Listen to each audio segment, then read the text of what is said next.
পৃথিবী জুড়ে ছোট বড় বহু নদীর গতিপথকে রুদ্ধ করে গড়ে উঠেছে নানান সেতু বা ব্রিজ, যার মাধ্যমে এপার থেকে ওপার যাতায়াত করে মানুষ এবং যানবাহন।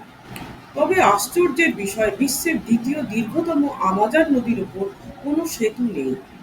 ৬,৪০০ কিলোমিটার দীর্ঘ নদীর বুকে খোঁজ মিলবে না কোনো সেতু। কিন্তু কি এর কারণ? এখানে সবচেয়ে বড় বাধা আমাজনের জলপ্রবাহ। মোটামুটি ৩.৫ কিলোমিটার থেকে ১০ কিলোমিটারের মধ্যে থাকে এর স্বাভাবিক প্রস্থ। কিন্তু কোনো কোনো অঞ্চলে বর্ষাকালে তা দাঁড়ায় ৪৮ কিলোমিটার। জলের গতিবেগ তখন প্রতি ঘন্টায় ৭ কিলোমিটার থাকে। এই পরিস্থিতিতে সেতু তৈরি কোনো পরিকল্পনা গ্রহণ করাই প্রায় অসম্ভব। তবে সব জায়গার অবস্থা তো একরকম নয়।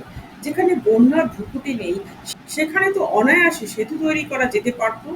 সেখানেও বাধা হয়ে দাঁড়িয়েছে স্বয়ং আমাজন।